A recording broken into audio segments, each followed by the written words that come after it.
Lean on us. We are here for you. You matter. You are not alone. Are you feeling overwhelmed? Not sure where to turn? The National Suicide and Crisis Lifeline is there for you 24/7. Call or text 988 or chat at 988sc.org. Whether you're having an emergency or you know someone who needs support now, they can help you take the next step towards finding hope and healing. There is hope. 988sc.org. We get our weekly groceries delivered through Instacart because once football season starts, game time is family time. I can get everything my family needs for the week, from reliable staples to specialty ingredients, all delivered right to my door in as fast as 1 hour.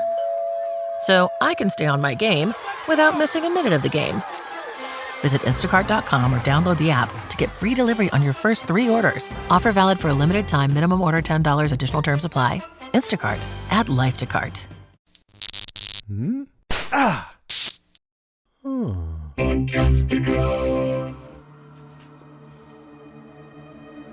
Jenny Calendar. You startled me. You look well. Yes, I'm fine. I know I haven't written as much lately. I've been busy. I cannot imagine what is so important to make you ignore the responsibility to your people. I've been working and... The elder woman has been reading signs. Something is different. Nothing has changed. The curse still holds. The elder woman is never wrong. She says his pain is lessening. She can feel it. There is There is what? a girl. What? How could you let this happen? I promise you, Angel still suffers. And he makes amends for his evil. He even saved my life. So you just forget that he destroyed the most beloved daughter of your tribe? That he killed every man, woman, and child that touched her life? Vengeance demands that his pain be eternal as ours is. If this girl gives him 1 minute of happiness, it is 1 minute too much.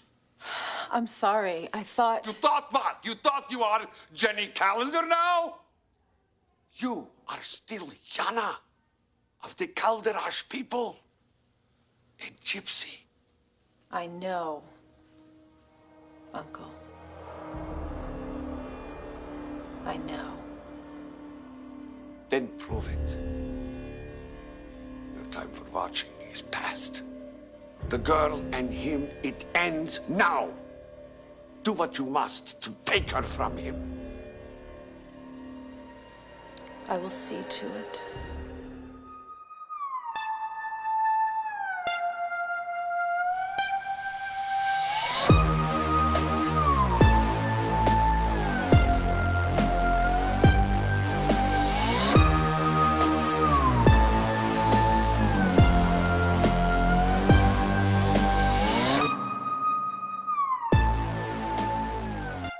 Hello, everybody. Welcome to our podcast. I'm Penny. And I'm Anwen. And this is Still Slaying, a Buffyverse podcast dedicated to all things Buffy. This episode, we're going to start with highlights from Season 2, Episode 12. Then we'll be celebrating Buffy's 17th birthday in Surprise.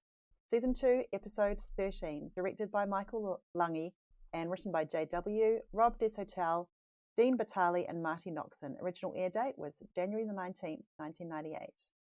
So, listeners, you may not recognize this voice, or you may. This is Anwen, my co-host from the cast of The Rings. And if you're a Tolkien fan, please check it out. Kara is not able to join us this week, but we're very delighted to have Anwen stepping in for her. Anwen, welcome to Still Slaying. Tell us a little bit about your history with Buffy. Thank you. It's so amazing to be here. And when I first heard that you guys were going to be covering Buffy, I was so excited. So I'm thrilled to be here.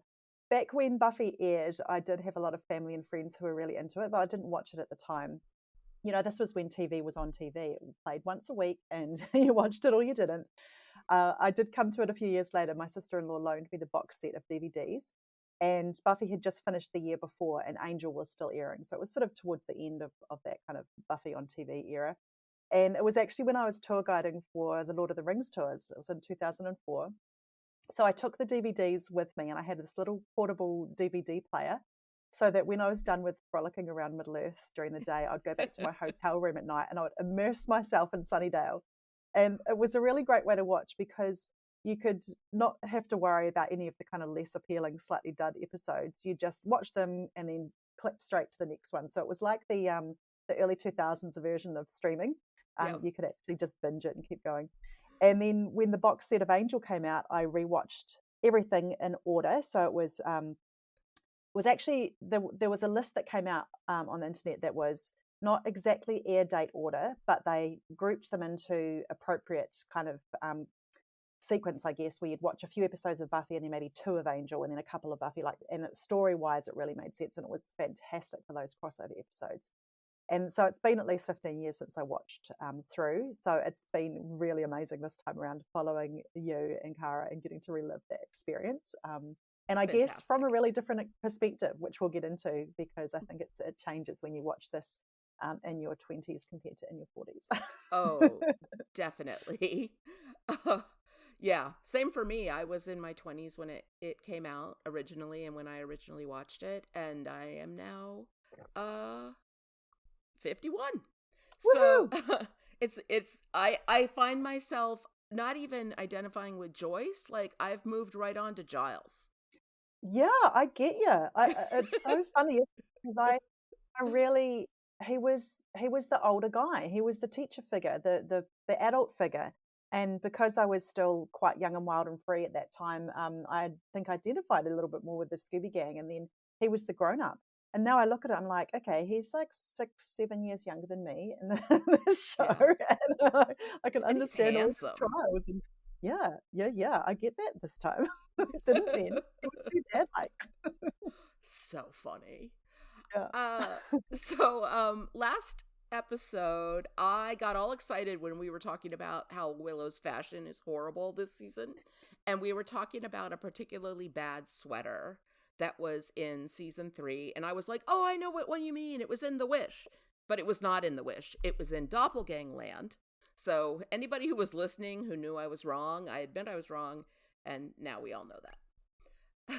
It's like a catalog of bad sweaters. Yeah, there's so much bad fashion on Willow. It's hard to keep track of it. This episode, no exception, with the purple bucket hat. Exactly. It does get better over time. Yeah, she starts to dress much better in season 3 when she's like Oz's chick. Yeah. You know, she gets a little bit of a rocker edge. Yeah. So, Anwen, do you want to give us the summary of the Bad Eggs episode? I did not rewatch it for this. I can't watch that episode. Yeah, I did watch it. It was a little bit cringe, but I'll give you the update for anyone who decided not to watch it and just wants to know if we missed anything. Previously on Buffy the Vampire Slayer. So where can we begin with this one? We get an overarching theme of parenting and children. We get an introduction to a couple of troublesome cowboy vampires and not much else. Cordelia and Xander are exploring the beginnings of their new secret relationship, while Buffy and Angel grow closer than ever, despite broaching the topic that Angel can't have children. Our gang, along with the other sex ed students at Sunnydale High, are tasked with pairing up and caring for an egg to learn all about parenthood. Buffy, however, gets to be a single mother to her egg, paralleling Joyce's journey and struggles parenting teenager Buffy. Of course, this is Sunnydale, so the eggs turn out to be creepy monster creatures with tentacles that latch onto students' faces and use them as hosts to serve their much larger tentacled mother monster creature in the school's basement. Buffy defeats the creature and frees the students from being hosts. Does that bring back the memories for you, Penny? It does. I just remember that everyone was like wearing backpacks because the creatures like had to be attached to them all the time, and they were hidden by the backpacks, and it like attaches to their spine or something. It really creeps me out. Yeah, it is creepy, and yeah, it's one of those sort of monster of the week style episodes. There were a couple of bits which I'll touch on later when we talk about some of the things that happen in this episode, but there were a couple of little bits that were sort of relevant, I guess, and sort of, you know, lending themselves to the through arc of the characters and their stories. So apart from that, yeah, you're not missing too much unless you like really creepy alien style face grabber type things. Yeah. Blah, blah. And there's something about it being eggs that also Yeah. bothered me. I'm sometimes creeped out by just eating regular chicken eggs. So, yeah, it was just I can't watch it. It's too creepy. There aren't a lot of things that are too far for me, but when they are, it's like, no, there's no crossing that line. I will not go there. Like, that is too far for me. There's an episode of Supernatural that I can't watch that's about Bloody Mary, and I just can't watch it. I can't watch that one ever. It's just nope. Everyone has their thing. So this episode, Surprise, is the first of a two-parter. The second half is called Innocence, and we'll cover that next time. And they actually aired 2 nights in a row. Instead of having to wait a week for the conclusion of Surprise, we got to watch it the very next night. I was not watching live at this point, though, so I wasn't one of the people that got to have that 1998 version of fast binging of TV. Let's talk about what was going on in the late 90s. All right, so the number one song in the USA was Truly, Madly, Deeply by Savage Garden. The number one song in the UK was All Around the World by Oasis. Number one at the box office in the US was Titanic. I think that stayed there for a while. And that was followed by As Good as It Gets and Good Will Hunting. It was MLK Jr. Day. It was Carl Perkins, rockabilly star, was best known for riding blue suede shoes. Oh, he passed away that day. He did. Okay, yeah. Yep. And Lara Croft was making news with Tomb Raider too. From the New York Times, they said, her fans say she's gritty, sexy, sassy, smart, and well, virtually real. And that's exactly what her British creators were hoping for. It's really a strange phenomenon because people talk about her as if she's a real person, said Cindy Church, a spokeswoman for ADOS. A lot of people who play video games fantasize about her. Unsure of just how to portray the silicon icon, Ms. Church went on, she's not overly sexual, then paused. Okay, she's physically sexual, but she has a personality behind her. Because of those attributes, IDOS executives are being flooded with gifts and presents for the Silicon Princess. There are flowers, Christmas gifts, even vows from young boys and men. People all over the world have sent in their pictures, said Trisha Gray at the IDOS office in San Francisco. She's had dozens of marriage proposals and all these cheesy letters. It was a different time, wasn't it? I don't think you'd have an article like that. Yeah, I mean, now that's just par for the course in every fandom, that there are some people who seem to not be able to separate reality from fiction, and then, you know, the idea of people wanting to marry a virtual woman used to be funny, and now it's possibly happening. You actually can do it. Yeah. Very important if you lived in the US, and I think probably this news made it all over the place. January 17th, 2 days before this aired, the Clinton-Lewinsky scandal went public. Drudge Report was the first to publish it, although Newsweek apparently were the first ones to get the story, but Drudge beat them to reporting it. That was on January 17th. At that point, Monica Lewinsky had signed an affidavit to Congress that she had not had any kind of sexual relationship with President Clinton. But they had some kind of secret informer, and then the FBI got this woman, Linda Tripp, who Monica Lewinsky thought was her friend, to wear a wire and talk to Monica and get, you know, the scoop on what her relationship was with Bill Clinton. And then there was the infamous dress that she kept that had his semen on it. And then on January 26th, just, a few days after this, was the very famous President Clinton television statement, "I did not have sexual relations with that woman," which, of course, we all know is a lie. And it led to all kinds of investigations, and it was in the news constantly, and everybody was talking about it, and every late night TV show host was joking about it, and suddenly blowjobs and semen stains were like common everyday conversation topics. It was a weird time to be in America. It really was. I am a big fan of Monica Lewinsky. If you follow her now, she's really active in trying to combat shaming and public shaming and the kind of trauma that she went through. I mean, she was like 22 or something. What a journey for her, eh? That's yeah, amazing. and she was a national the butt of a joke, and she was harassed and hounded and abused, and she had to go into hiding. And the fact that she has come to the other side of that now, and she's an activist, and she's strong, and she's funny. She's really funny. Yeah. Oh, that's cool. I respect a lot. So yeah. The idea that she was the scapegoat, that come on, there were two people in that room, and he's in a position of power, and we could go on about this for ages. We won't, but I can tell you that it was definitely news here in New Zealand, so it did reach quite far, and we probably didn't have the absolute saturation that you guys did, but we definitely heard all about it, and it was all over the news, and everybody knew her name and all that sort of stuff. So yeah, it was pretty big. What were you doing in 1998, Penny? So in 1998, this was January 98, I was hearing back from law schools that I applied to. Amazing. So I was getting ready to leave what I was doing before, which was I was working for an arts organization, a nonprofit, and go to law school.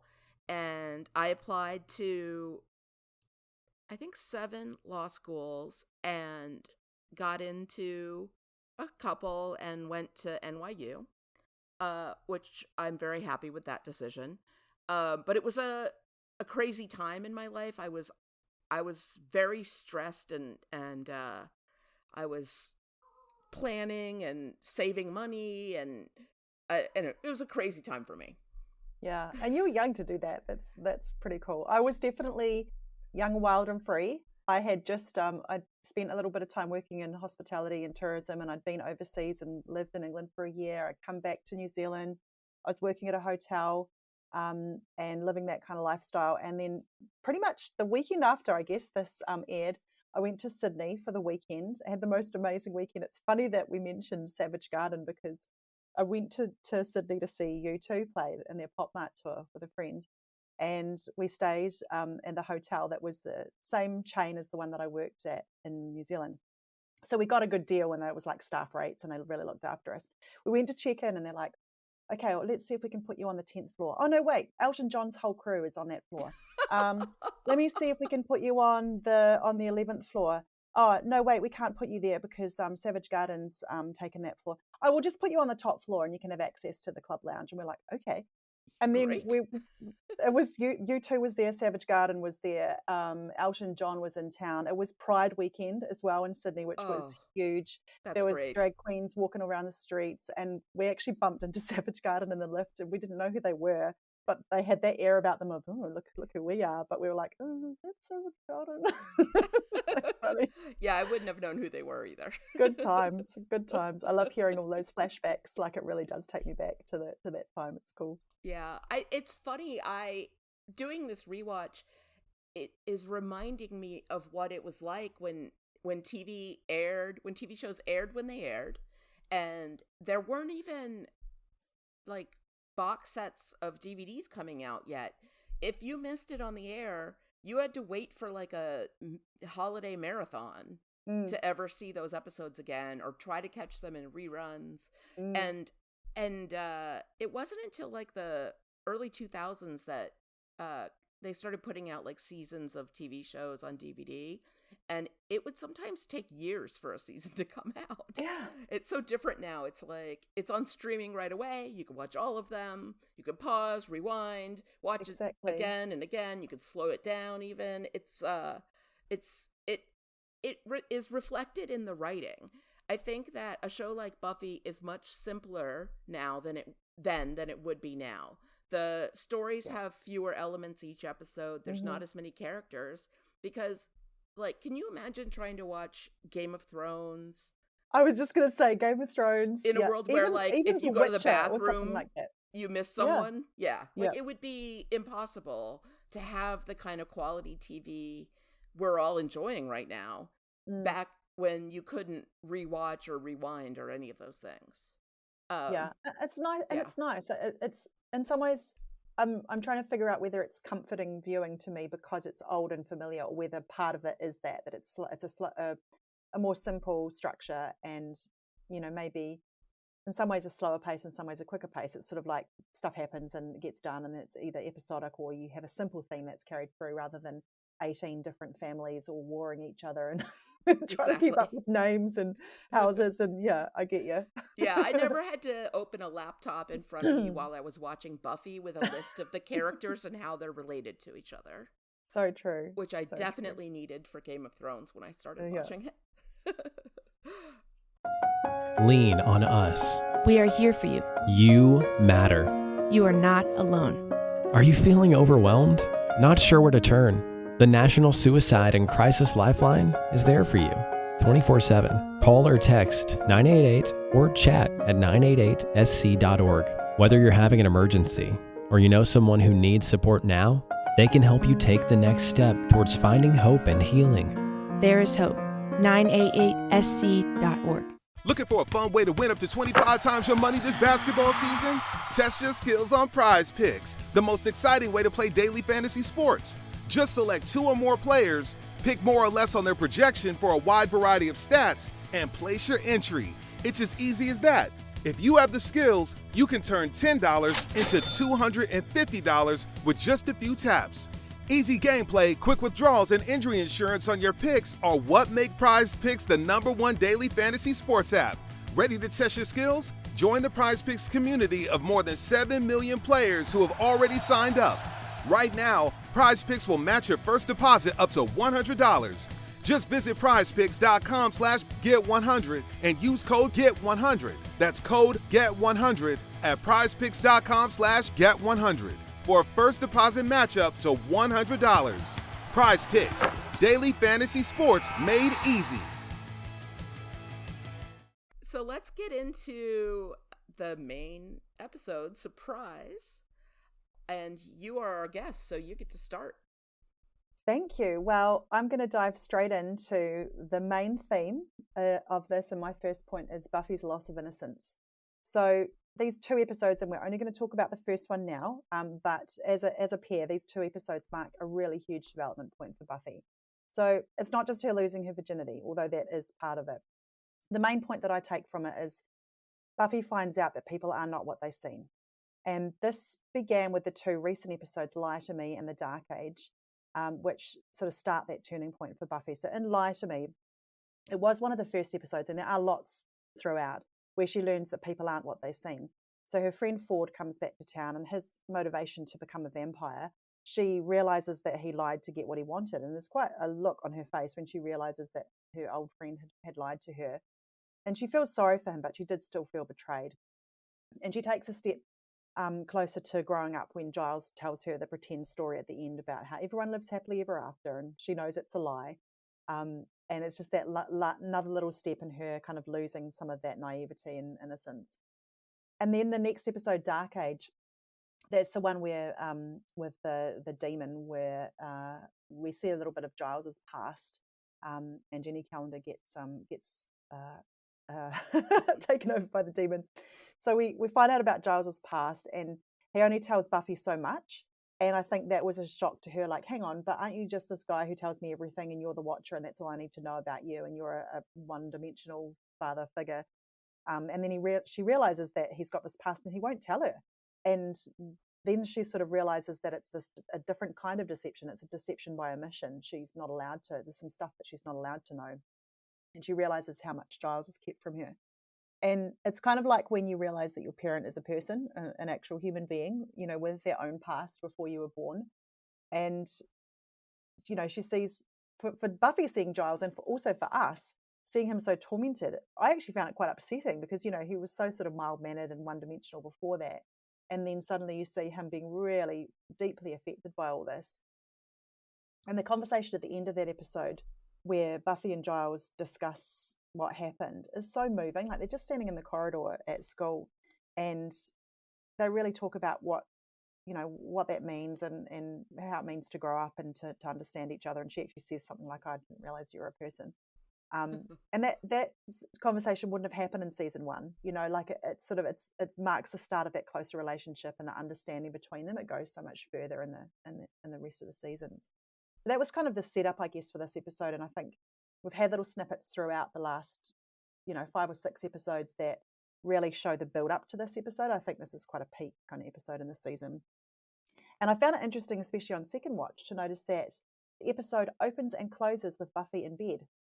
So at first, when she first see her in the very start of the episode, she's innocent, she's sleeping in her own bed in her childhood bedroom, she's in her satin PJs, and she has that quite bizarre dream, which is, a whole other thing, but this is the opening. We just see her like that. And then, that sort of innocence continues on. We see that conversation that she has with Willow at school where they're talking about her finally deciding to have sex with Angel. And it's so like, he's a 200-year-old vampire, but the conversation is so typical of teenagers everywhere. That just must happen every day in high schools and bedrooms everywhere.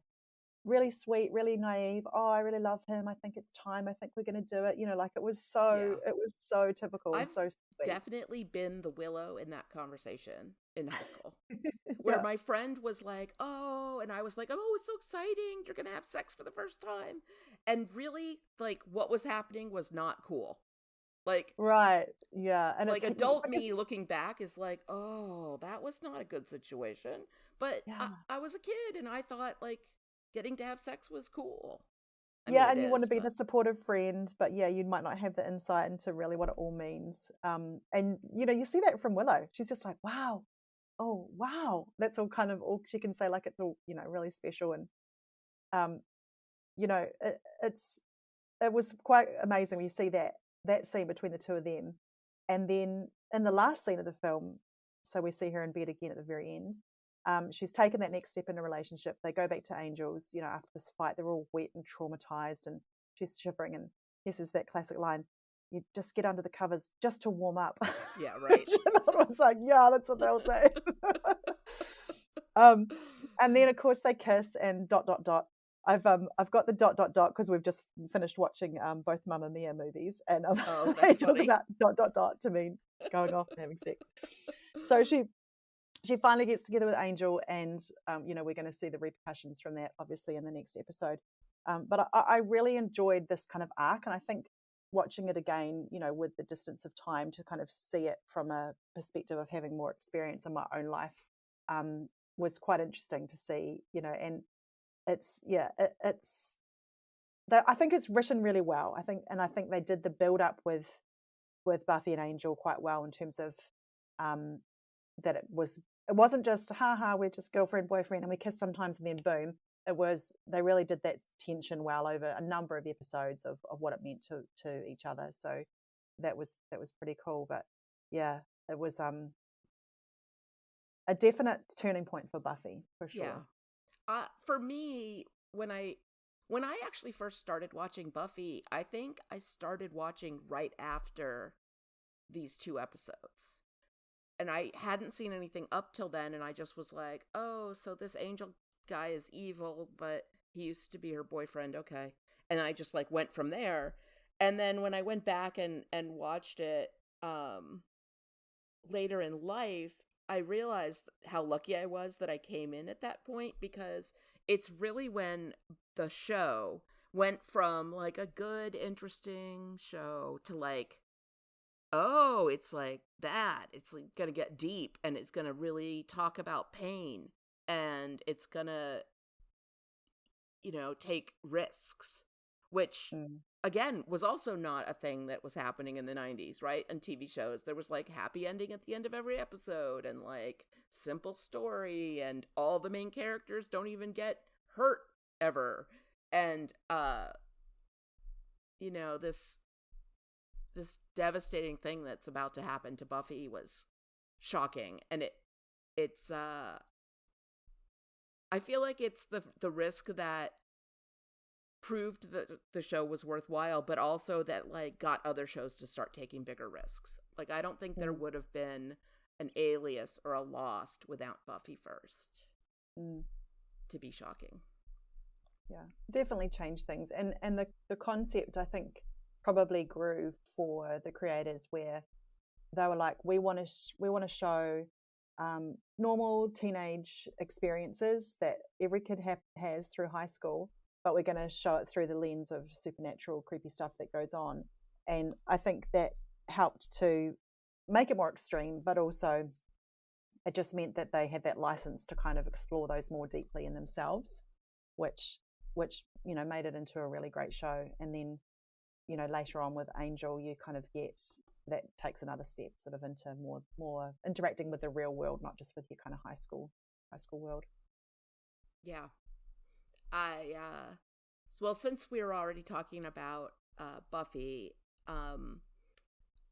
and Angel, my first point was just about couples in general. There's a lot of couples in this episode that we get to have a glimpse of their relationship, and they're all in different places. So Buffy and Angel are sort of in the honeymoon phase, right? They are crazy about each other, can't get enough of each other. They're like, it's hard to say goodbye at night. Yes, it is. Like, they're in that place. Oz and Willow are not even dating yet, right? They're at the pre-place where even saying the word date, Willow thinks is like a big deal, right? She's like, I said date. And it's so cute and so innocent. And then there's Xander and Cordelia, who are like making out in broom closets, and it's a secret from everyone. That's another kind of teenage thing that happens. Giles and Jenny, the adult version, and then Spike and Drusilla, who are such a tight couple. And Drusilla, we get to see a lot of good examples of Drusilla and how she's crazy, right? There was like, her joy at the idea of destruction and all these other things.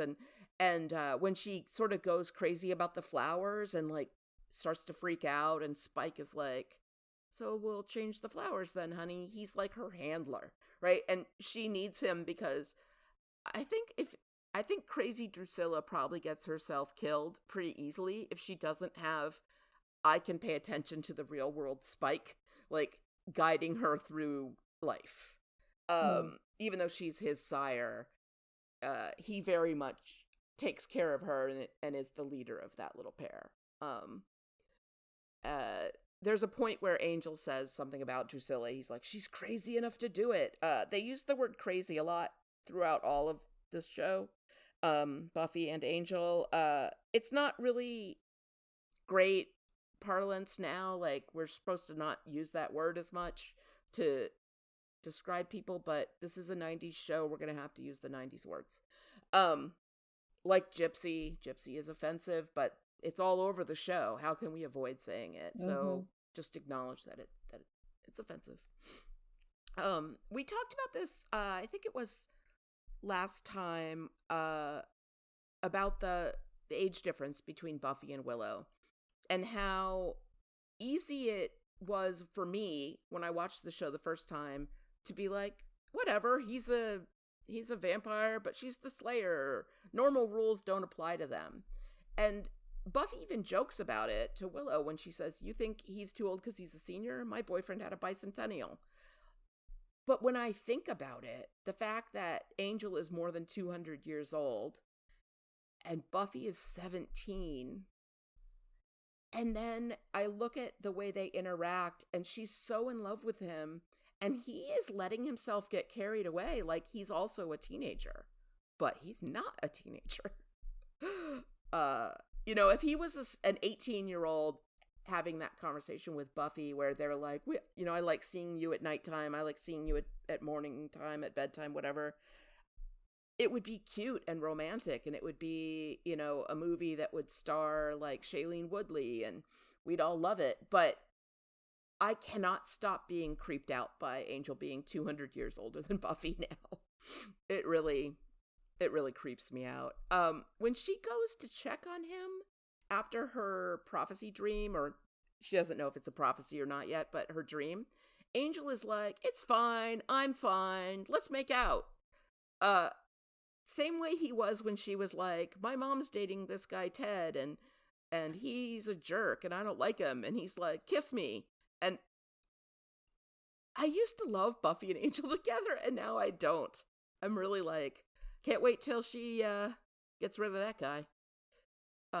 Yeah, I felt the same thing. And that's hilarious, Penny, because that was exactly my next point, was the 5 couples. Oh, that's It's hilarious. almost like you read my notes.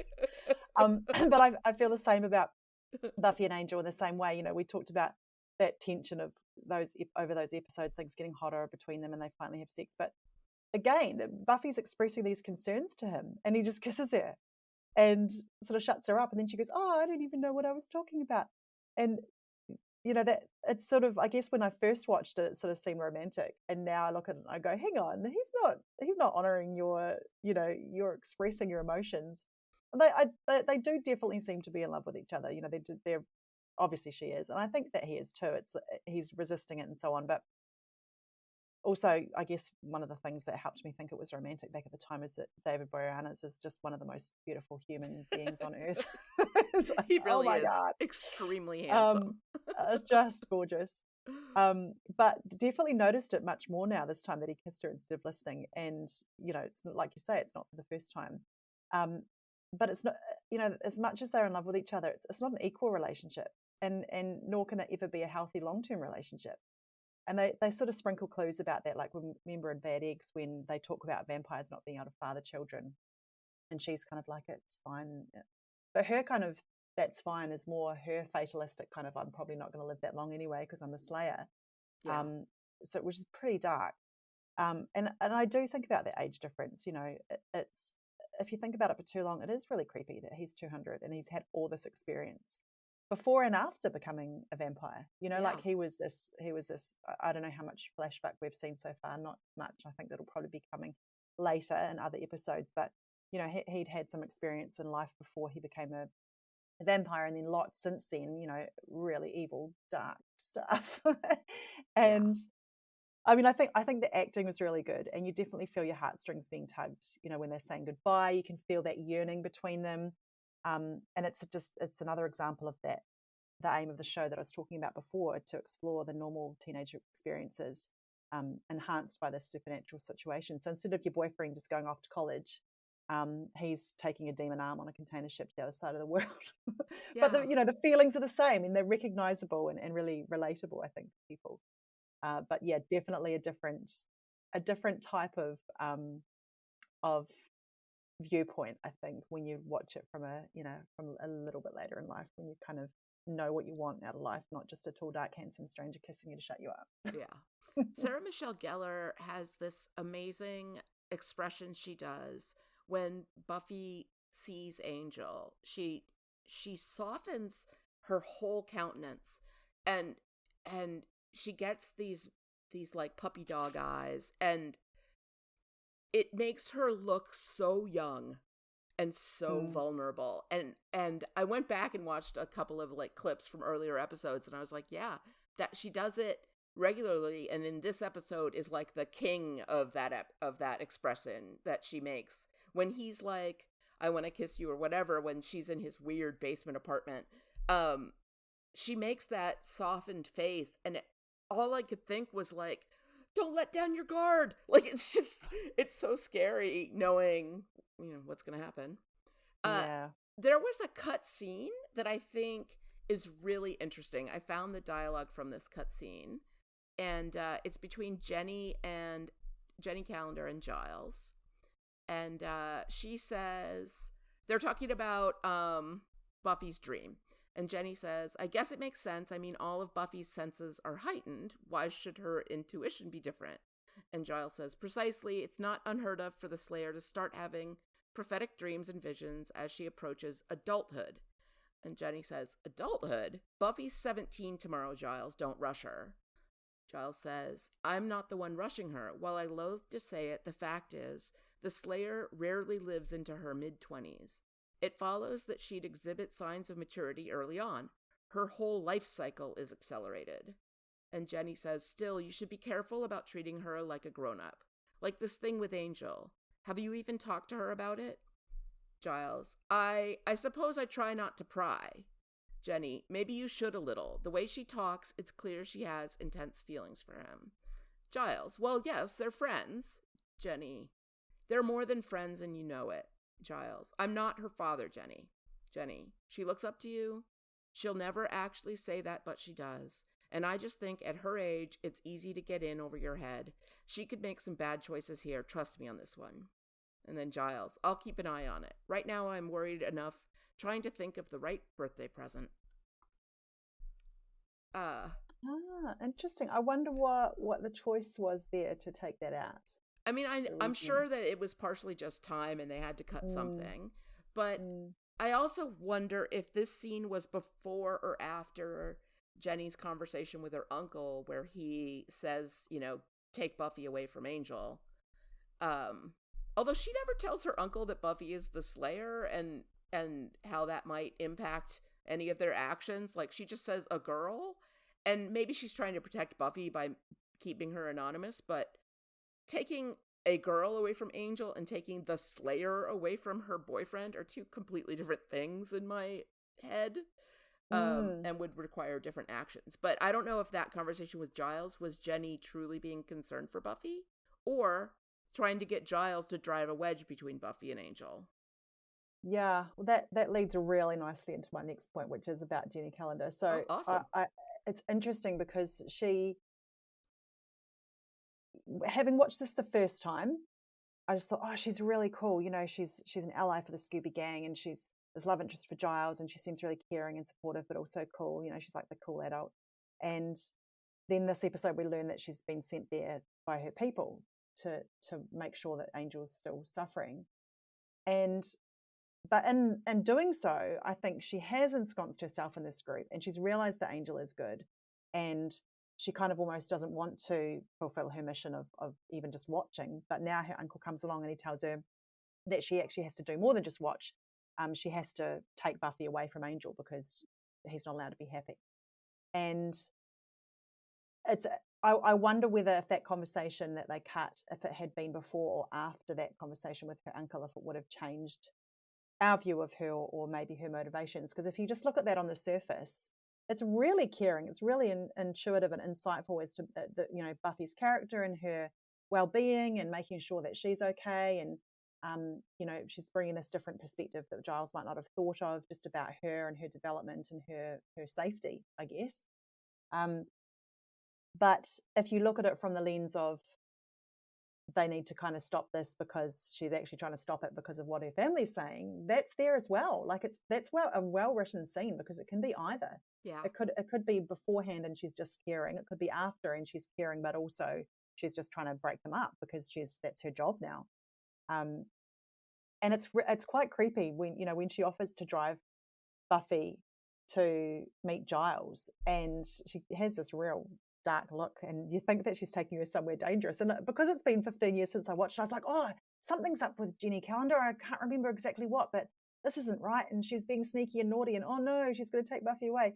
And then she takes her to the Bronze, and it's to go to the party. You're like, oh, it was quite a cool little bait and switch. I quite liked it, but it does still lend to Jenny being more than she first appeared, and has this ulterior motive. But I do believe now, having watched it, and we'll see what happens in the next few episodes, but I do believe that, as much as she was sent there and under false pretenses and they didn't know who she was, that I think she has come around to actually being kind of on their side, and Angel saved her life when she was possessed by the demon. So yeah, she's in a tricky place, and it's really interesting to see what the different, I guess, factors involved are with her, not kind of treachery, but her choices all along the way. It's quite fascinating. And also, I wanted to point out that I had that exact outfit that she was wearing when she meets her uncle, with the chocolate brown top and the floral dress and the chunky black shoes. That was so 90s. Oh my God. Did you also wear it with a ribbon choker? Oh yeah, you got to have the choker. That's so the 90s. Oh, up with the two little bits hanging down. Oh, yep. Yes. Oh, the hair. Oh, the 90s. The dark lipsticks and the plaids. There was a lot of plaid. Yeah.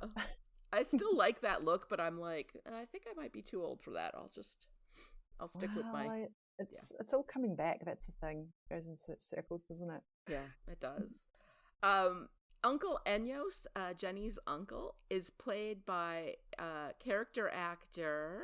I got his name here. Vincent. I have a lot of notes to shuffle through. Wait, that's too far. Where is it? I have a whole section about the uncle. Because he's a really interesting guy. I remember him from Ghost. Yes, he was the subway ghost in Ghost. Yeah. So he was played by Vincent Schiavelli, who was selected by Vanity Fair magazine in 1997 as one of the best character actors in America. He's been in over 160 film and TV shows. And my favorite is Ghost as the subway ghost. He was also in One Flew Over the Cuckoo's Nest. But he is one of those actors that, most people will call that guy because you've just seen him in different places.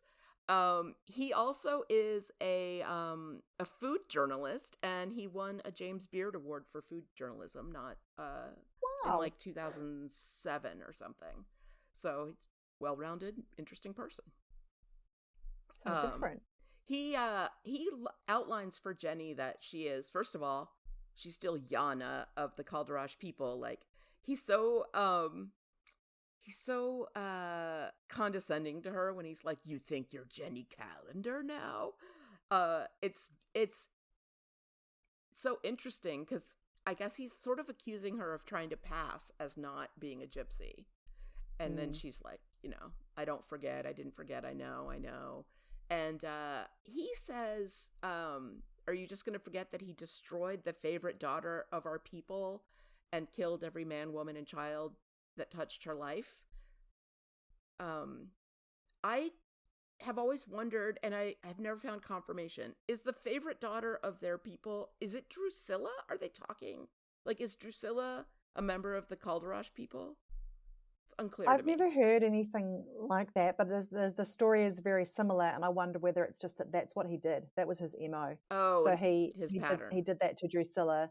That's what he liked to do. He would pick a young, innocent, weak human, torture her by destroying her family and driving her insane or finally killing her. So I don't know that it's the same person, and I don't.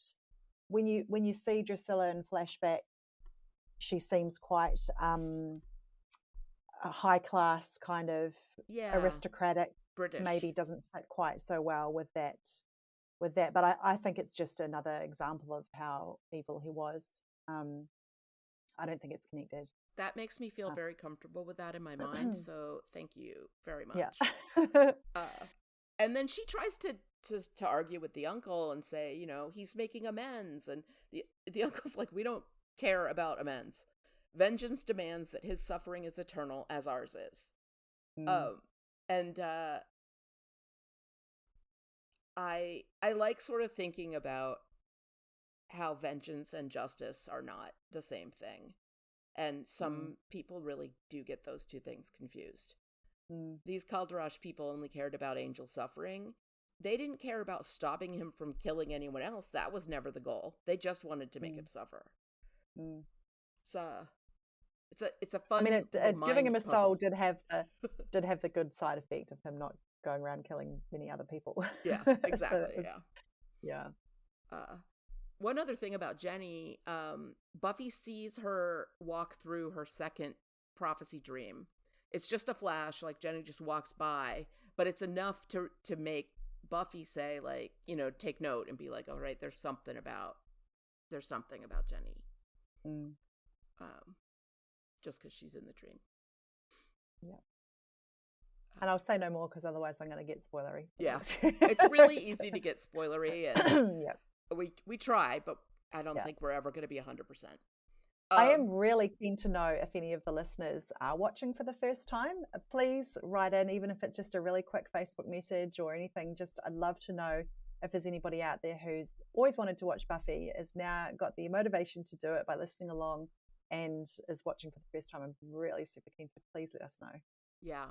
I know at least one of the Zed heads is trying to keep up with us, but because we skipped all of season 1 and she didn't believe me that she could skip season 1, she's behind. At least it was a shorter season, so not as much to catch up. You might get there. Exactly. So my next point is about the Claddagh ring that Angel gives to Buffy.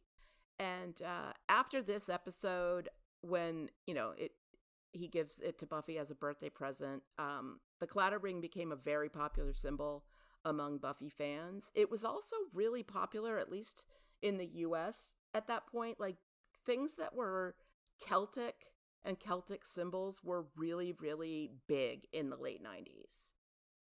That was the beginning of when I started seeing a lot of like knot type jewelry and things like that that have Celtic patterns in them coming out all over the States.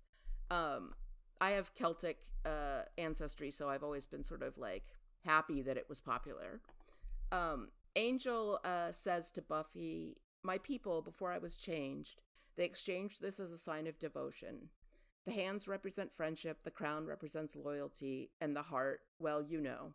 Wear it with the heart pointing towards you. It means you belong to someone, like somebody, like this." And he shows her his ring.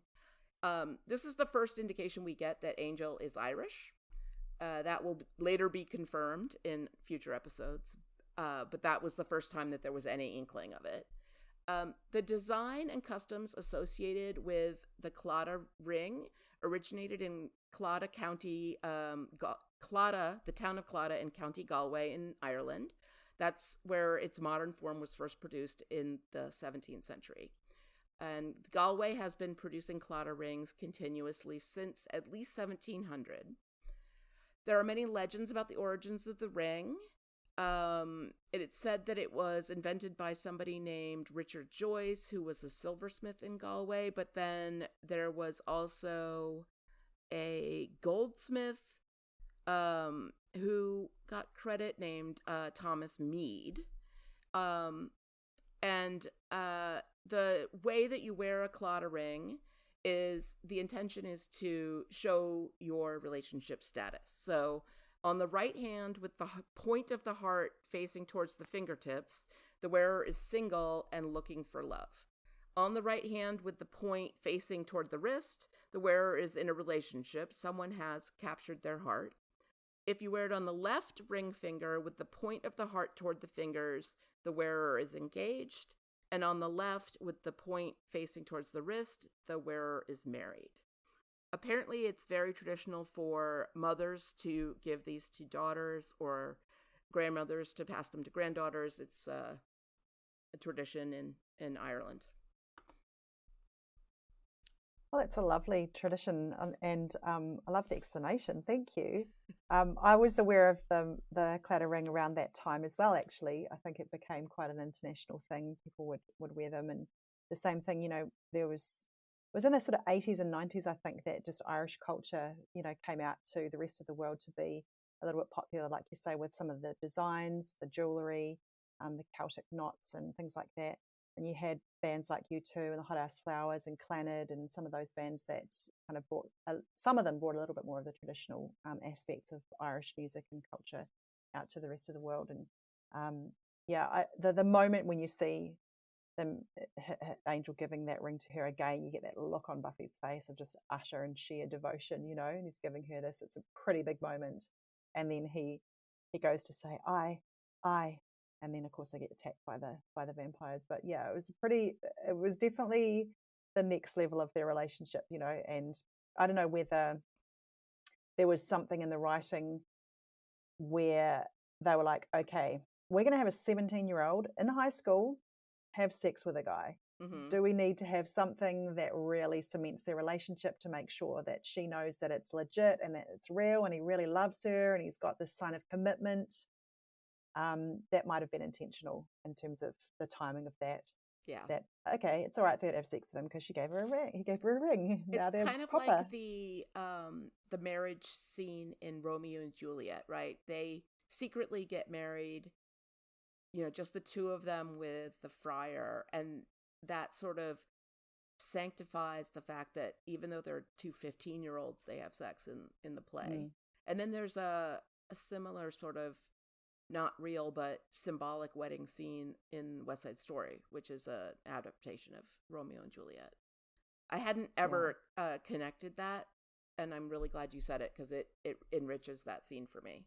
That it is a little bit like a wedding or a commitment ceremony for the two of them. Yeah, they're committing to each other. They don't know when they're going to see each other next, but they need to have that to hold on to each other, which was really sweet until they got jumped by the vamps and thrown in the water. Yeah. Yeah.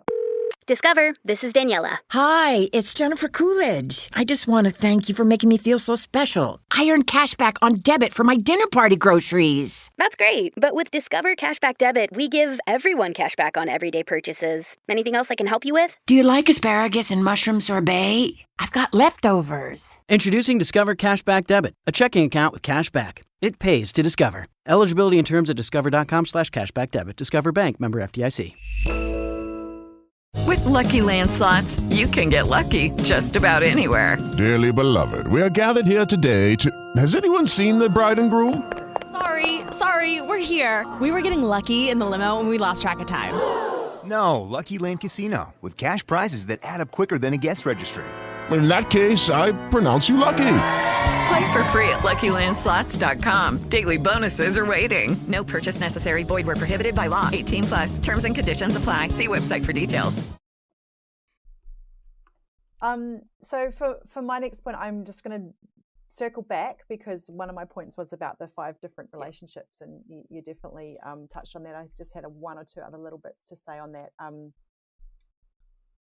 I really love Willow and Oz. They're so cute, they're so sweet and sincere. They've got this adorable banter.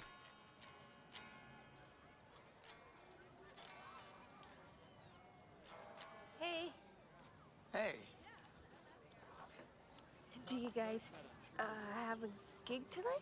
Oh, no, practice. See, our band's kind of moving towards this new sound where we suck, so practice. I think you guys sound good. Thanks.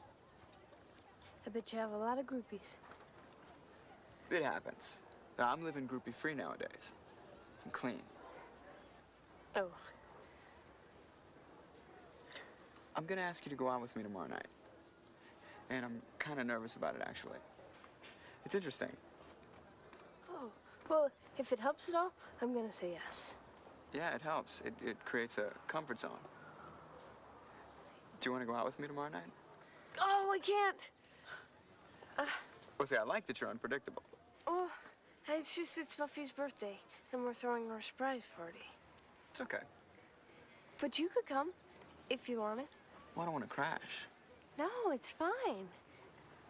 Well, you could be my date. All right, I'm in.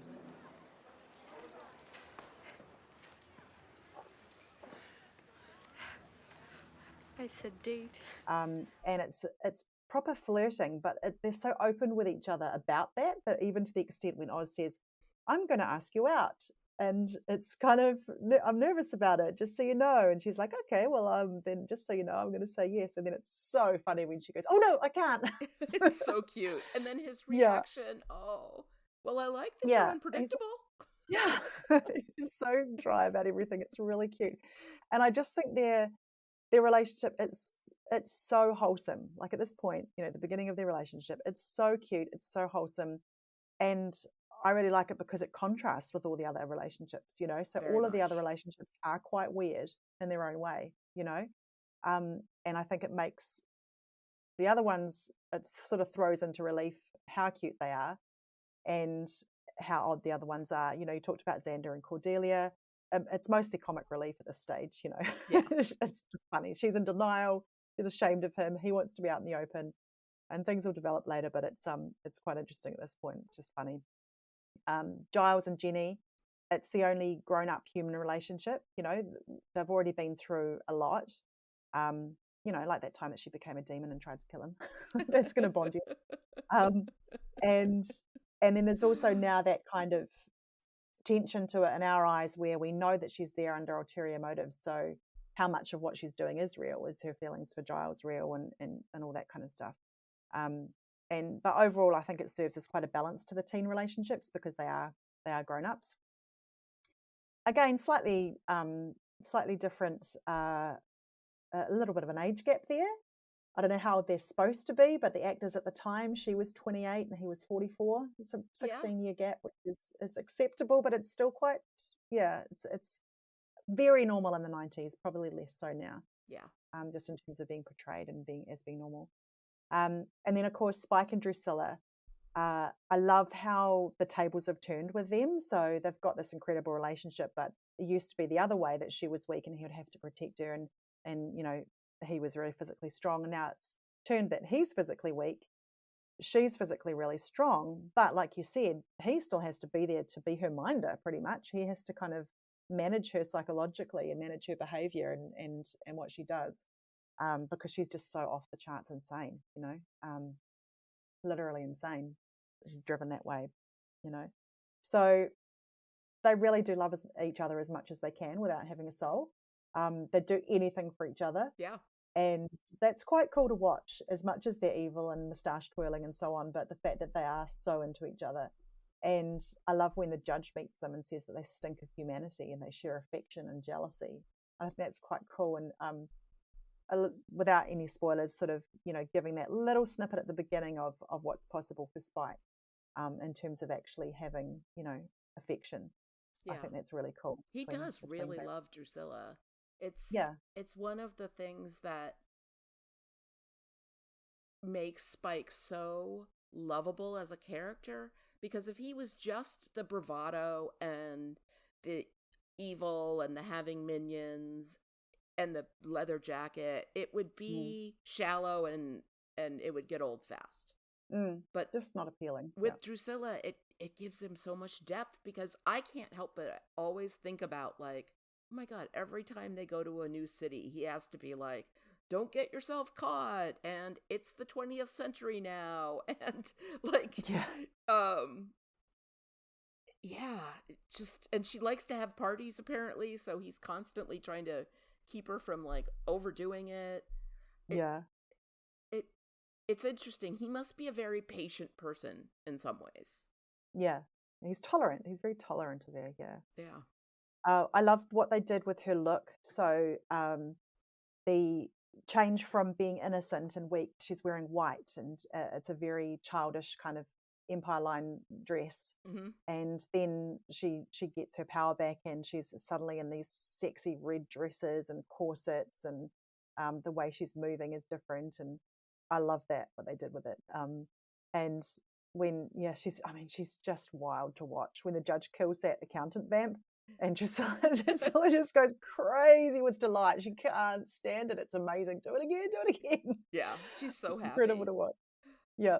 And Spike's look as well, you know, I just love his whole look, his whole demeanor, the way he moves. The scar on his eyebrow is actually a real scar that the actor has from when we got mugged one time, and they worked it in and actually put it in as being from a slayer who clocked him on the head. So it's fantastic. That was pretty cool. It's a very sexy scar, I think. He has such a great chiseled face. You know, the bone structure is so evident, and the scar just it's that little imperfection that brings the rest of it into relief. Yeah. Another extremely handsome man on this show. Exactly. Yep. Really. We have no shortage of handsomeness.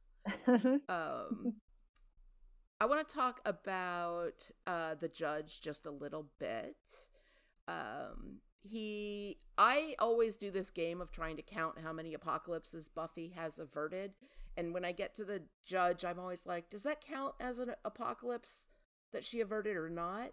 But Angel described it as Armageddon, so I'm going to count it as an apocalypse. So I think at this point in the series, there are 2 apocalypses that this is the second one that she'll have to avert. There will be many in the course of the entire series.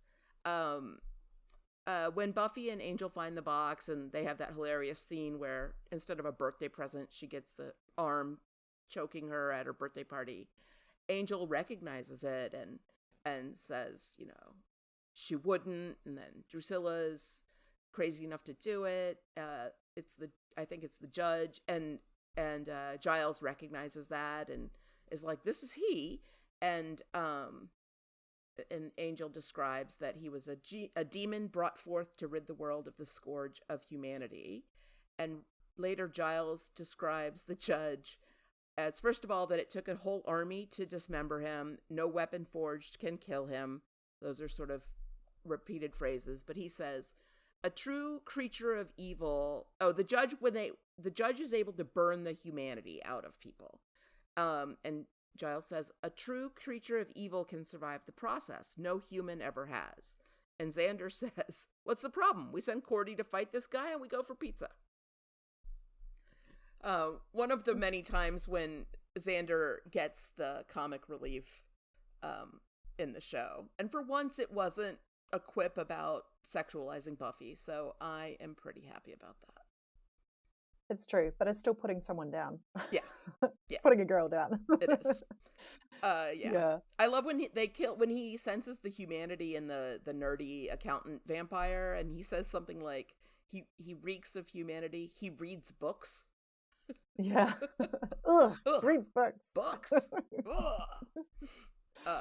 I also think it's interesting that Spike was like, Sunnydale is cursed for us. We should leave. And Drusilla doesn't want to. It's like, maybe you should listen to him. It is Ryan here, and I have a question for you. What do you do when you win? Like, are you a fist pumper, a woohooer, a hand clapper, a high fiver? I kind of like the high five, but if you want to hone in on those winning moves, check out Chumba Casino. At ChumbaCasino.com, choose from hundreds of social casino-style games for your chance to redeem serious cash prizes. There are new game releases weekly, plus free daily bonuses. So don't wait. Start having the most fun ever at ChumbaCasino.com. No purchase necessary. VGW. Void were prohibited by law. See terms and conditions. 18+. Lucky Land Casino, asking people, what's the weirdest place you've gotten lucky? Lucky? In line at the deli, I guess? Aha, in my dentist's office. More than once, actually. Do I have to say? Yes, you do. In the car before my kids' PTA meeting. Really? Yes. Excuse me, what's the weirdest place you've gotten lucky? I never win and tell. Well, there you have it. You can get lucky anywhere, playing at LuckyLandSlots.com. Play for free right now. Are you feeling lucky? No purchase necessary. Void where prohibited by law. 18+. Terms and conditions apply. See website for details.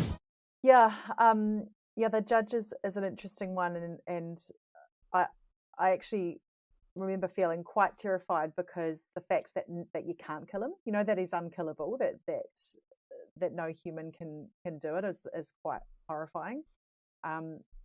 And yeah, now we have to sort of see what happens next. I guess we won't talk about it now, maybe in a future episode. But yeah, I love that you get these series of devastating villains throughout, and Buffy prevails because she's Buffy, which is cool.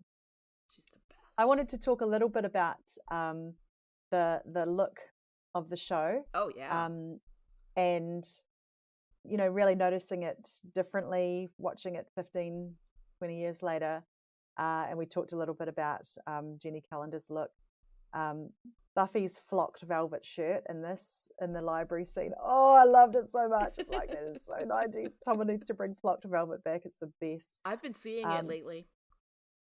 There you go. It always comes around. The 90s makeup, that real matte kind of skin, and then the dark kind of lipstick, and I love it. It takes me back. It's incredible, and I think it's always really amazing to see how makeup fashions change over time, where you think that's normal when you see it, and then you see it later, it looks really dated. I love how Buffy's outfits change according to her mood or her mental state. Mm-hmm. So when she's peppy and happy and everything's good with the world, she wears really cute clothes. She wears kind of short skirts and cute little tops, and maybe some sparkly hair clips in her hair and all that kind of thing. And then when she's feeling low or defeated, she wears dungarees or grungy kind of plaid shirts and things like that. And I just really noticed it over the last couple of episodes. And I'm going to enjoy keeping my eye on that fashion expression as we move through the rest of the series, because the fashion does change in general over the time, but also just how it indicates, what someone's feeling. And that's like real life, isn't it? You're feeling, sometimes it works the other way. You want to feel happy, so you put on bright color or wear something cute and sassy. Or you're just feeling scungy and you just want to slob around the house, you put on your dungarees and your grungy plaid. So I like how that reflects it, and it kind of helps the audience to kind of understand what state she's in. Yeah. Kara really called it the overalls of sadness. The overalls of sadness, yeah. That's cool. That's so true. The other thing I noticed as well, and I don't know if I noticed it so much the first time around,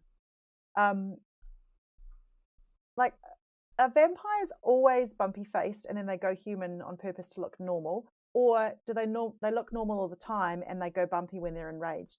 Because in this show, the villains are always bumpy. So even when they're just sitting around chatting, like accountant guy, he's just doing the books or whatever. Yeah. He's bumpy. So it's like, I'm not quite sure how that works, whether it's just an indicator or, again, a visual indicator of, okay, this is a bad guy because he's always, vamp face. What do you think? It's primarily driven by budget, that only the characters that are important and a vampire go back and forth, because that's an expensive effect to go from regular face to bumpy face and back. So they spend money doing that for Angel, Spike, Drusilla.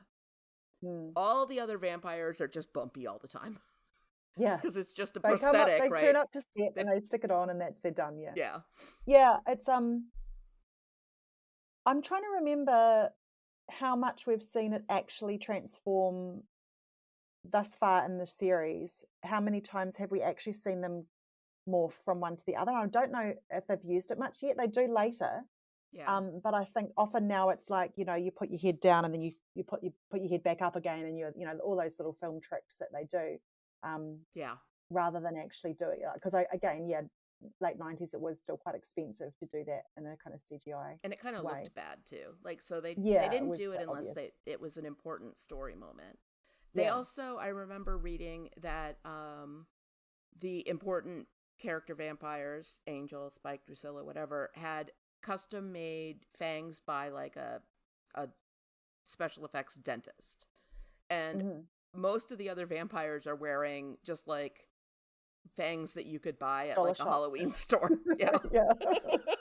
Because And they can't talk properly with them on, exactly. yeah. So you can tell sometimes when somebody's in vampire face and their fangs don't fit them quite right, because their speech comes out a little garbled. There are a couple of scenes, moments in School Hard where it sounds like Spike has a lisp or something, because he's clearly like, that's his first time working with those fangs in his mouth. Yeah, I think you're right.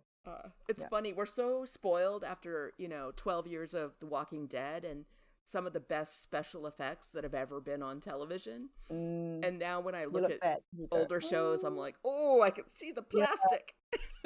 It's the digital stuff is improving throughout Buffy too, though. Like when you first saw in season 1 when they dusted them, it was shocking, and then I think they went, okay, we really want to show how evil the judge is, and so when he dusts the accountant guy, we're going to make it quite spectacular. So you had sort of a few stages, and he kind of changed, and then he went on fire, and then he kind of melted, and yeah, that was I think at the time they probably would have gone, ooh, look how cool this effect is. Yeah, that was like a set piece. That was a big deal. Yeah, that was awesome. It's funny, sometimes I sort of think about what if there was a Buffy reboot that rebooted from the beginning, and what would that be like? Like, what network would be the best to produce it, and who would I want involved in it? And I always think about, like, I hope they wouldn't mess around too much with the vampires dusting, because I like that thing the way it is on Buffy, where like the vampire gets staked sometimes and then they're like, oh no, and then you see like their body sort of turn into an outline of dust and then fall.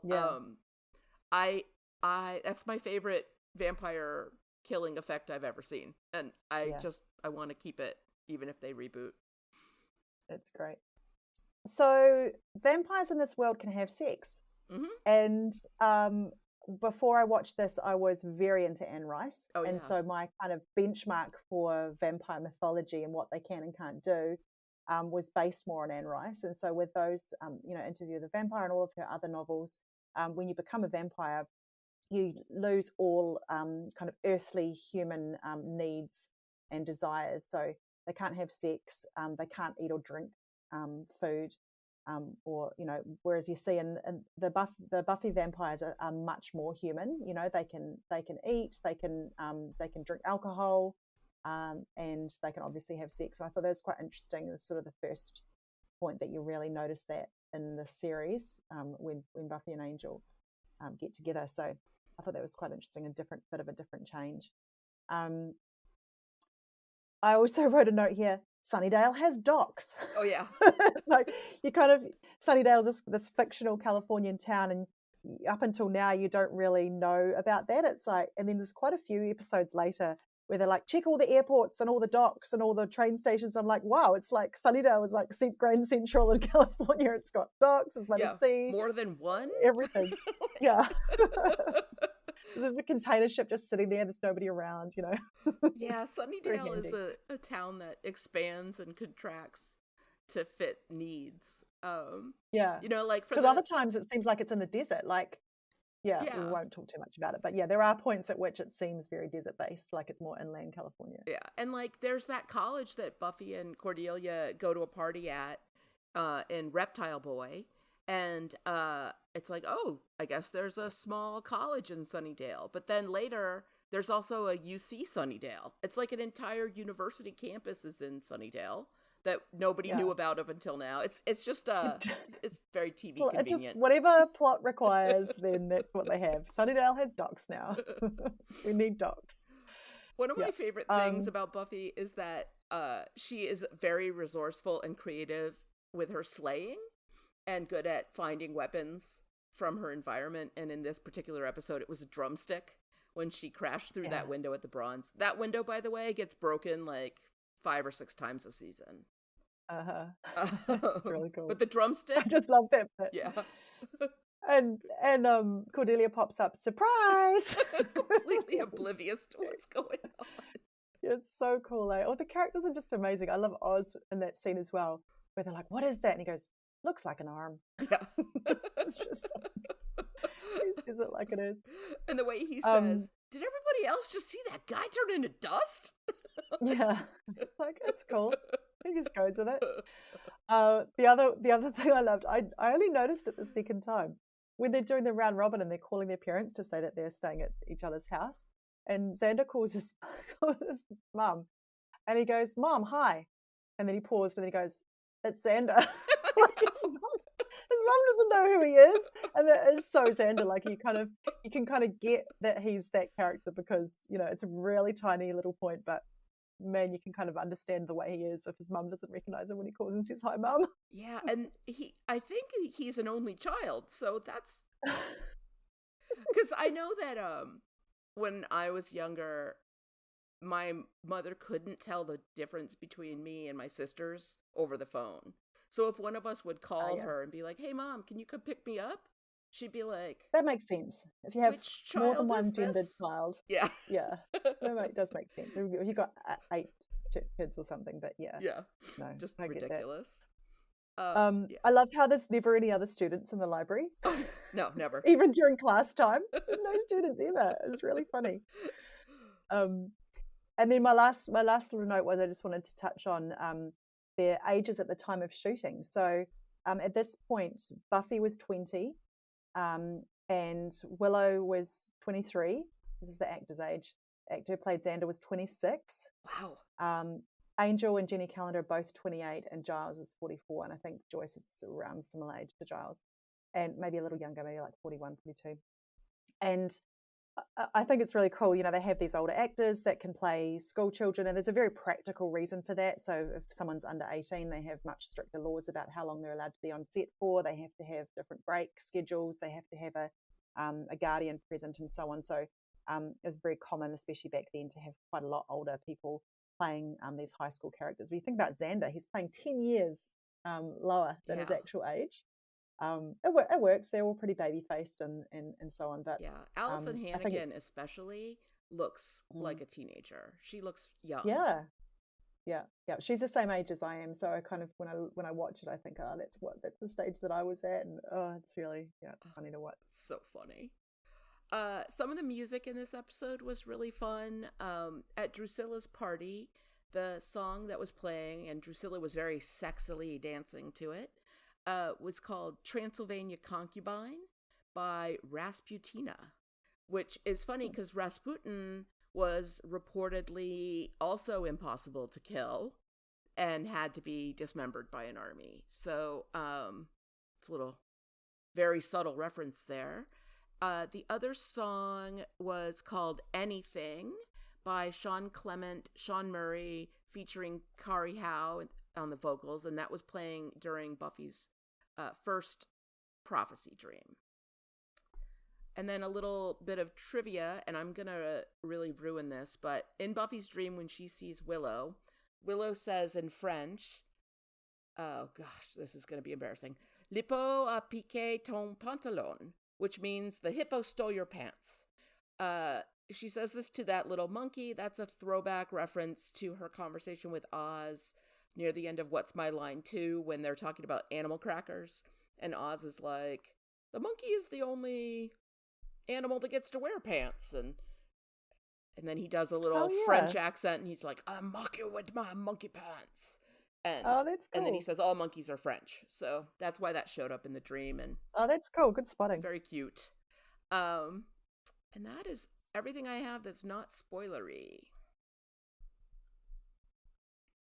Yeah, same for me. Excellent. That brings us to a very important question. Anwen, does it still slay? I believe it does. Maximum slayage from my end. How about you? It definitely slays.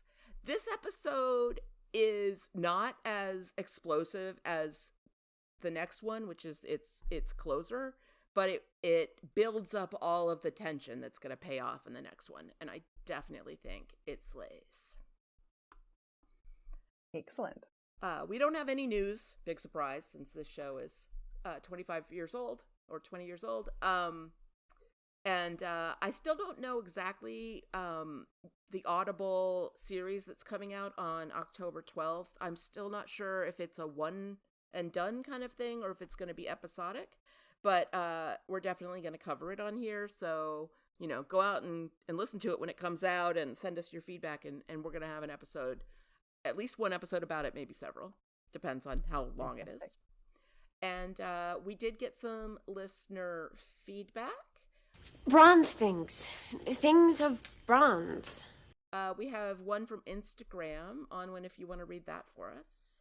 Sure. Jolene Abbey says, first time I watched it, I was sure Jenny would tell them what she knew, and then when she didn't, I knew something bad was going to happen. It's not my favorite episode, but I love the next one. Excellent. Thanks, Jolene. And everybody, follow us on Instagram. We're still slaying a Buffyverse podcast on Instagram, and we'd love to have you on there with us. And then we have a voicemail from Steve Brown. Hello, still slaying. This is Steve, and this is going to be for Buffy the Vampire Slayer Season 2, Episode 13, surprise. I have to admit, a lot of people don't like it, but Bad Eggs is one of my favorite episodes of the entire series, just because of the look that Buffy gets in her eye when she jumps down in that pit, or actually when she comes back out of killing the pit and she's got that axe in her hand, and the vampire just looks at her and goes, "Oh, I'm gone." But anyway, this is for surprise, not Bad Eggs. I forgot that as the series gets later and later in seasons, we don't get as many of these prophetic dreams that Buffy has. I don't remember what Willow says in French, but it's something about the monkey's pants, right? I remember when I first watched this, because, 25 years ago or whatever it was. But man, it's just a good episode. Of course, Angel and Buffy, big smoochies. Oh, she said, surprise me, so surprise, mic drop. Yeah, title of the episode. Ooh, I like seeing you at bedtime. Yeah, foreshadowing. I'm living groupie free. I'm living groupie free nowadays. I'm clean. Again, the word surprise, mic drop. I love Xander and Cordelia's relationship. Idiot Jed is glutton for punishment. Oh, you crazy kid, Drusilla. 1 second you're talking creepy crazy, and then you're ripping up flowers. Oh, the guy with the hat. I forgot about him for a second. Vincent Schiavelli. I don't know how to say his name. But yeah, this episode sets up so much for the future of the series and for the season and the series, really. I love Giles. We're having a party tonight. But besides, the word surprise is just being used way too much. I'm not going to try to keep track. Bunch of mics being dropped. I love it. She sees the guy who stole the book of whatever, and he's like, every time I see you, you're stealing something. You should really talk to someone about this klepto issue. Love it. And Cordelia is the next one to say, surprise! Mic drop. I love Oz's reply. Actually, it explains a lot. What was Jenny's plan to separate them before they discovered the judge's arm? I don't know. Why does a vampire need glasses anyway? Okay, so I didn't realize that Buffy and Angel got separated at this point. Angels with Jenny and Buffy's at the library. Ooh, so Drew and Spike stink of humanity, but this guy, because he reads, he's getting burnt up. They've already got all the boxes in one place, Buffy. Sorry. Oh, Drusilla said she dreamed that Buffy would come. Well, and we all know what this moment of passion is going to lead to. That's spoiler, though, so talk to you later. Thanks, Steve. That was excellent. I love that.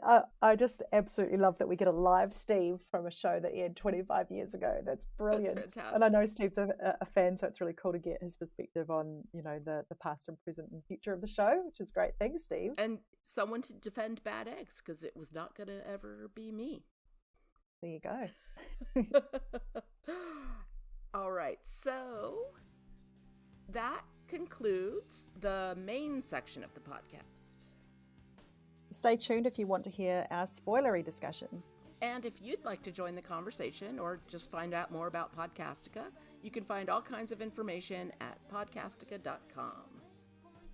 You can write in or record a voice message right there on podcastica.com or find links to our social media pages and other shows. Some of the other shows that are going on right now, and there are so many, I've been really enjoying the coverage of Ahsoka, which just concluded this week. That's been great on Star Wars TV Cast. And White Lotus has been fun. What have you been listening to, Anwen? Yeah, those are my main two that I've been listening to recently. And like you say, there's actually so much at the moment. Head on over to the website and check it out because there is a show for everybody there. I've really been enjoying White Lotus particularly because I watched the first season a while back and listened to the first season's coverage, and now I'm watching season 2 along with the podcast, which is always fun. It's my favorite way to do it when you're actually watching the show and waiting each week for it to come out. Yeah, that's the most fun. And of course Daryl Dixon as well. I'm actually really enjoying too, so that's been fun to listen to. Yeah, if you're a Walking Dead fan. Oh, and Wheel of Time has been really, really fun. That show is really large. It has a large cast. It has a complicated plot. It's perfect for a podcast. And Greg, who is the host on there with Veronica, Greg has read the Wheel of Time's books like 20 times, so he just knows off the top of his head answers to any of the questions that Veronica comes up with, and she has lots of great questions. It's a little bit like Anwen, your and my dynamic on Cast of the Rings. Oh, cool. Yeah, it's nice. It's awesome, yeah. It's a good format, isn't it? It's kind of like, you play along and get the information in the way that works for everybody. It's fantastic.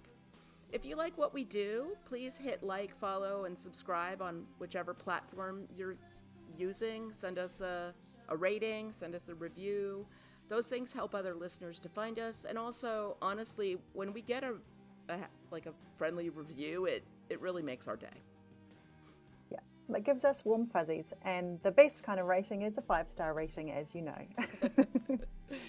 Next time, we'll be covering the second half of this story, Season 2, Episode 14, Innocence. Fun fact, Surprise and Innocence were aired 2 nights in a row, as you said earlier, Penny, January the 19th and 20th of 1998. And that was pretty cool. Back in the day when you couldn't binge, a second one dropping the night after was pretty exciting. Yeah, that was a big deal back then. And Anwen is going to be back with us next week, and hopefully Kara will be back. And that's going to be fun. So Anwen will get to conclude her thoughts on this 2-part episode. So much exciting goodness to come. We'll talk to you next time. Thanks, everyone. Yep, vampires are real. A lot of them live in Sunnydale. I know it's hard to accept at first. Actually, that explains a lot. Hello, it is Ryan, and we could all use an extra bright spot in our day, couldn't we? Just to make up for things like sitting in traffic, doing the dishes, counting your steps, all the mundane stuff. That is why I'm such a big fan of Chumba Casino. Chumba Casino has all your favorite social casino-style games that you can play for free anytime, anywhere with daily bonuses. That should brighten your day a little. Actually, a lot. So sign up now at ChumbaCasino.com. That's ChumbaCasino.com. No purchase necessary. BTW. Void where prohibited by law. See terms and conditions. 18+. Okay, round 2. Name something that's not boring. A laundry? Ooh, a book club. Computer solitaire, huh? Ah, sorry. We were looking for Chumba Casino. That's right. ChumbaCasino.com has over 100 casino-style games. Join today and play for free for your chance to redeem some serious prizes. ChumbaCasino.com. No purchase necessary. Void where prohibited by law. 18 plus. Terms and conditions apply. See website for details. All right, that's the end of the non-spoiler section. If you want to avoid spoilers, you need to stop listening in 3, 2, 1, now. Now on to the Watcher's Diaries and all the spoilers we ever might want to talk about before next week. It's too bad we can't sneak a look at the Watcher Diaries. I'm sure it's full of fun facts to know and tell. Yeah, that's too bad. That stuff is private. Also, Giles keeps them in his office, in his personal files. Most importantly, it would be wrong. Spoilers, spoilers, spoilers. I haven't got anything written down, but I'm just very excited to be able to say, oh my goodness, yeah. Like all the stuff that is going to come up, and it's really cool watching it again years later and remembering what had happened next, because, you know, sometimes you forget the things that happen later. Yeah.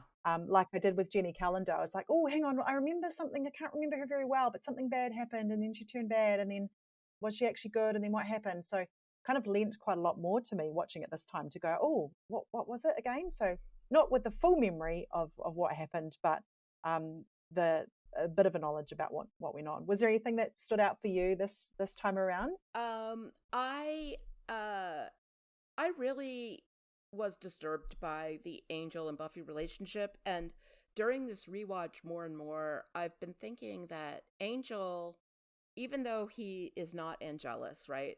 In his angel form with his soul, he's still a predator. Like, we learn at the end of this season that he saw Buffy when she first gets her calling as the Slayer and decides he wants to help her, and he like cleans himself up and then goes to Sunnydale, and he kind of stalks her in the beginning when they first meet, and they fall in love and they have crazy chemistry together, but he's using her for his own atonement, right? He is miserable when that demon guy finds him and shows him Buffy, and he's just like wallowing in his misery for the evil things he's done. Isn't he kind of all like homelessy and kind of all like in yeah. And then he decides he wants to help Buffy, but he's sort of trying to piggyback his own atonement on top of her mission. And he seems, he doesn't know about the secret twist in the curse, but he seems in this episode especially to be engaging in this relationship with Buffy without any sort of, I am a 200-year-old vampire reservations, right? He's like, I'm so in love with you too, right? I'm devoted.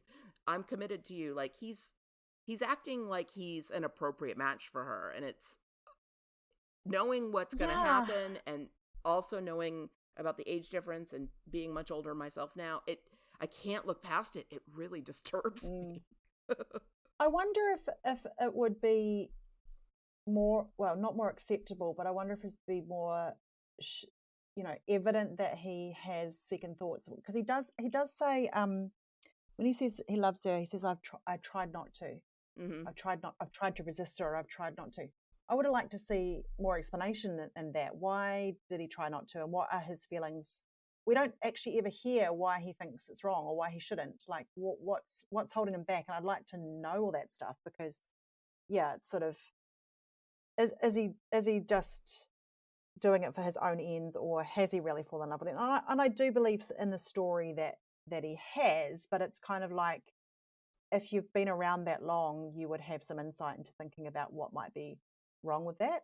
But then again, he is, this completely tortured soul who's done all these terrible things and has all this massive remorse, and it just might be really, really tempting to have this pure love that is decent and true and that he hasn't really had before. So that must be appealing for him, and it must be literally a balm to his soul. So it's you can kind of, I'm not justifying it, I'm just saying you can see where that might come from. It doesn't make it right, but no, I completely understand the appeal of Buffy, right? She's good, but she's also a fully formed human, right? She's funny, she's sweet, she's vulnerable, She's innocent. She's pure. I mean, a lot of guys are into virgins. She's a virgin. But I also think he thinks he can sort of absorb some of her innocence and goodness by being with her. Yeah, that's sort of what I mean by the balm to the soul. Like it's, you know, he's damaged and he's broken and he's never going to get past all the things that he did, but that he can absorb some of that goodness and being with her might produce something that's good between them that might be helpful to him. Isn't it crazy how you just don't? I just didn't think of all that stuff. No. I was watching this show when I was, 24. Yeah, it was just they're star-crossed lovers. They're never going to be able to work out, but it's so beautiful. Yeah. But also, I wonder if some of it is actually that when you watch this show for the first time through, you hear, oh, guess what? Angel actually tortured Drusilla. And because have we seen? I'm just trying to be correct here. I know we can be spoilery, but up till now in this chronology of the show, we know that Angel tortured Drusilla, right? Yeah, I think he they talked about that a couple episodes ago. Yep. Yeah. So we know that about him, but it's just a couple of lines. We don't see it. We don't really understand it. We've never seen Angelus yet. Right. So we don't understand it. All we see is this tortured, soulful, attentive kind of, handsome guy who's saying all the right things and being, swooping in to save Buffy occasionally and all that sort of stuff. So I think the first time you watch it, it's maybe less problematic because you don't know his true nature. You've heard a little bit about it, but you haven't seen it, and we haven't seen the extent of it. And then later on in the series, when you get heaps of flashback scenes, I really hope somebody has put together a whole montage of all of the flashback scenes with Angel and Drew and Spike and Darla, who I remembered comes into it, is amazing. It would be really cool to watch a whole montage of everything. Put them all in one, in one. Yeah. chronological If anyone knows order. about it, please send us a link because I would love to see that. Yeah. But yeah, the stuff that you find out later, and then also when you see how cruel Angelus is, in the next few episodes, when you've seen him turn, you're like, oh, that's who he was for much longer than he was a human with a soul. So it's sort of like, it's a bit horrifying, and I think it might lend itself to our retrospective view of Angel and it not being right and him, he should know better. Yeah. But at this point in the series, watching it from the start without any other information, I don't think it's not as evident. Yeah. I had a wrong memory about this episode. In my memory, it ends with the shot that's actually going to be the beginning of the next episode, where Angel finds that woman in the rain and bites her neck, and she has a cigarette, and then when he drops her dead on the ground, he blows out smoke. And I thought that was the cliffhanger at the end of this episode, but it's actually the beginning of the next one. So when this episode ends, we don't know what's wrong with Angel. We just know he's in the rain screaming, Buffy. And he's in pain. Yeah. We don't know that he's losing his soul. Yeah. Interesting. I'm excited for next week. This episode is also the first of the Buffy's birthday is always a disaster episodes. And I myself have a pattern of disastrous birthdays, so it's one of the aspects of Buffy that I always really identified with. I was like, sometimes birthdays just suck. The in the first prophecy dream, when Drusilla stakes Angel from behind, the pose and the expression that he makes are from the finale of this season. It's the exact pose and facial expression that he makes when Buffy swords him and sends him to hell. And that's only something that you would know if you've done a rewatch, because you have to watch to the end and then go back. It looked familiar to me, but I didn't know why. So thank you. If you look at them in close proximity, you can see that they clearly took the footage from the finale and pasted it in. It's exact. With whatever the 90s version of CGI was. Did they, back in those days, did they shoot the whole season and then release, or were they releasing as they went? Because they used to have like 24 episodes, so it would be shot over like 6 months probably. Yeah, they were releasing. I'm not sure whether they did. Oh, I don't know specifically about this show, but most shows were releasing as they went, and they were still writing as they went. But they would be a few months ahead, like 5 or 10 episodes ahead. Of where the released episodes were. So they would have had time if they knew they wanted to do that to set up that kind of shot. Or maybe he just did a really good job of recreating it because it looks identical. Yeah. The other thing that I did notice looking back at this episode was Willow, who is one of my favorite characters. And hopefully I'll get the chance to guest again in later seasons and get to talk about her again. But when you think about what she becomes later and how powerful a witch she becomes and what happens with her almost destroying the planet, is such a stark contrast to seeing her here with her little cute earrings and her big stupid velvet hat and flirting with Oz and stuff. It's incredible. I just think, I think the two of the characters with the biggest arc in this show are Cordelia and Willow, when you look at it across the arc of Angel as well. And so for the same reason, I love looking back at Cordelia, because she annoyed the crap out of me in these first ones, and then later it just becomes such a cool character. So it's really fun to see their beginnings. Yeah, it really and is. I think, like you say, the writers wouldn't have known where they were going with these guys, and then see what happens later. It's amazing writing. Yeah, and Cordelia starts getting a lot more layers in season 3. She becomes a lot more interesting. And I love when Willow gets witchy. Just that scene, and if I get invited back, I would love to be on that episode in season. I think it's in season 6, isn't it? Oh yeah, the end of season 6. Oh well. Yeah. All right, let's cross that bridge when we come to it. Yellow Crayon. I love veiny Willow just as much as Yellow Crayon Willow. And it's the best. It's such a sweet moment with Xander, and then Buffy and Dawn. Oh yeah, season 6. Yeah. Season 6 is weird because some of it's bad and some of it's amazing, and it's just, it's a roller coaster of a season. All right, that's the complete end of our show. Thank you for listening, everyone. Until next time, I'm Penny. And I'm Anwen. Keep slaying.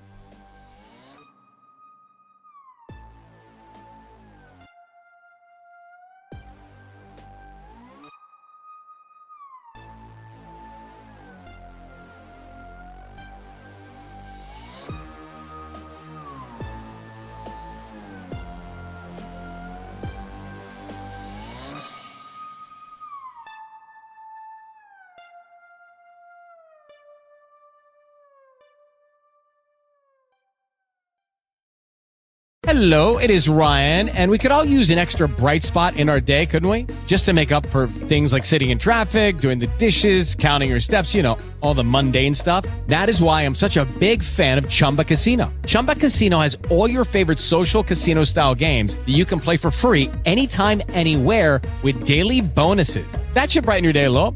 Actually, a lot. So sign up now at ChumbaCasino.com. That's ChumbaCasino.com. No purchase necessary. BTW. Void where prohibited by law. See terms and conditions. 18+. Okay, round 2. Name something that's not boring. A laundry? Ooh, a book club. Computer solitaire, huh? Ah, sorry. We were looking for Chumba Casino. That's right. ChumbaCasino.com has over 100 casino-style games. Join today and play for free for your chance to redeem some serious prizes. ChumbaCasino.com. No purchase necessary. Void where prohibited by law. 18+. Terms and conditions apply. See website for details.